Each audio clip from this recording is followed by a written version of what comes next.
Ciao a tutti e ben ritrovati nel mio canale.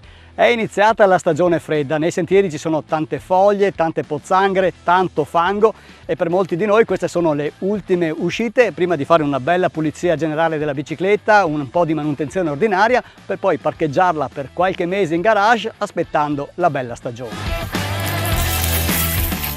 E il motore? Necessita di qualche attenzione particolare? Uno storico meccanico dalle mie parti diceva sempre: mai aprire qualcosa, un motore, se funziona. Cosa faccio? Lo apro o non lo apro? Ok, lo apro. Come fare manutenzione al motore?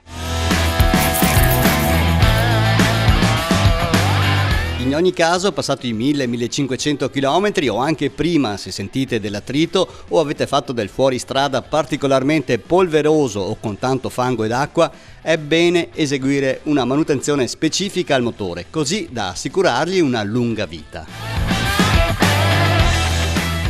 Porto la mia e-bike nel garage di mio fratello Dennis per un veloce controllo degli organi del motore, un controllo che tutti possiamo fare anche in casa. Una manutenzione però fondamentale per evitare nel tempo l'insorgere di problemi dovuti all'usura, e sono proprio curioso di vedere in che stato è il mio motore. Per questa operazione non servono attrezzature particolari se non l'apposita chiave per estrarre la pedivella dei pedali che vi metto in descrizione al video, ma dopo vi riassumo tutto il materiale che sarebbe bene procurarsi. Per lavorare bene vi consiglio di porre l'e-bike su uno di questi comodi cavalletti pieghevoli. Iniziamo togliendo la vite al centro della pedivella con una semplice chiave a brugola e passiamo appunto all'estrattore di pedivella che ci serve per togliere l'intero pedale. L'estrattore va avvitato nelle sue due parti e poi, usando due chiavi da 15, con una si tiene bloccata l'estrattore, mentre con l'altra si ruota in senso orario così che si sblocca l'intera pedivella. Per togliere il copricorona bisogna invece svitare con un cacciavite a stella le 5 viti che sono però nella parte interna. E già si inizia a vedere quanta polvere e sporcizia si è accumulata nel tempo. Con un'altra chiave sempre a brugola togliamo le 5 viti che fissano la corona al perno del motore. Nel mio caso una vite, vedete, è diversa perché quando abbiamo installato il kit ne mancava una e l'abbiamo rimpiazzata con questa. E anche la corona è tolta. Per questa operazione, come vedete, non serve aprire la falsa maglia per togliere la catena, che invece si sfila tranquillamente. Effettivamente c'è tanto sporco e polvere depositata un po' dappertutto. È l'occasione buona per fare un'accurata pulizia. Procediamo prima a secco con un pennellino e aspirapolvere. Tolto il più grosso, con un detergente non troppo aggressivo diamo una prima pulita. E ora possiamo procedere al momento clou: aprire il carter del motore, che in realtà basta svitare le 7 viti sempre con cacciavite a stella. E il carterino in plastica viene via. Effettivamente c'era proprio bisogno di una bella pulizia profonda e in alcuni punti la plastica qui si è anche scheggiata. Prossimamente dovrò sostituire questo carterino magari con uno in metallo molto più resistente. Tutto il movimento degli ingranaggi interni sono rimasti praticamente senza grasso. Sono troppo secchi e, viste le velocità di rotazione e calore che sviluppa questo motore, sarebbe meglio verificarne le condizioni più spesso. Questa canalina centrale è una sorta di serbatoio per il grasso. Quando l'ingranaggio gira, la forza centrifuga e il calore sviluppato fa sciogliere e spingere il grasso verso l'esterno attraversando tutte le intercapedine dei denti.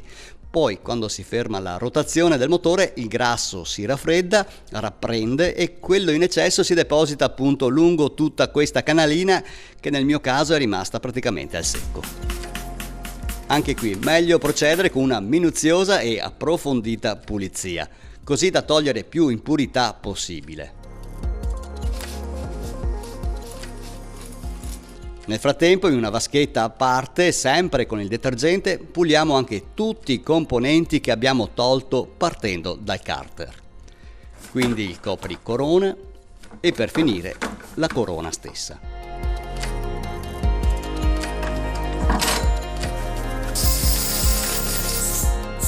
Facciamo un veloce riassunto delle chiavi necessarie per questa manutenzione. L'estrattore di pedivella, un set di chiavi a brugola e 2 chiavi da 15 necessarie per togliere il pedale, un cacciavite a stella per il copricorona, poi con una chiave a brugola piccola abbiamo svitato la corona e con un altro cacciavite a stella più piccolo il carter. Ora bisogna mettere il grasso nuovo negli ingranaggi. Io ne ho utilizzato uno performante ad alte prestazioni. Fate attenzione che deve essere per ingranaggi meccanici di metallo, non paste bianche che sono invece specifici per ingranaggi in nylon o in materiale plastico. Il grasso va steso direttamente con il dito e andiamo a riempire tutte le intercapedini dell'ingranaggio principale e di quello più piccolo. Una volta fatto tutto, facciamo ruotare l'ingranaggio principale e vedremo uscire il grasso in eccesso. In questo modo anche il grasso vecchio rimasto nella parte interna sporco uscirà e lo togliamo.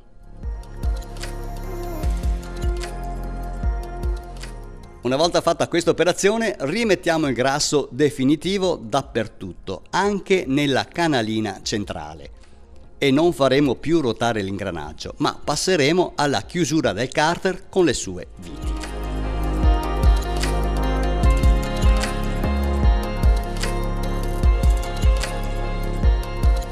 Prendiamo poi la corona e la fissiamo. Sentiamo la differenza di rumore da prima a dopo.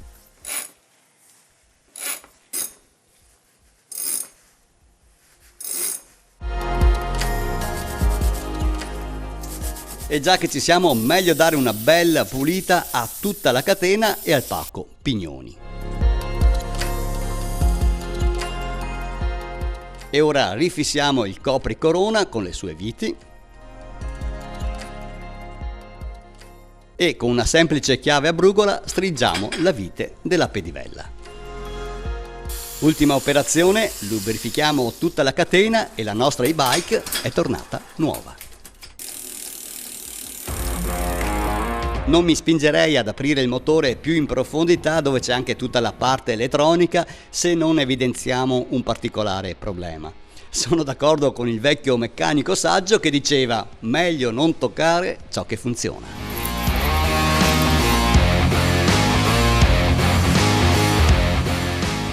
Bene, spero che questo video vi possa essere d'aiuto per superare la paura di aprire il motore e poter quindi procedere a questa semplice e veloce manutenzione. Semplice ma importante per la sua longevità.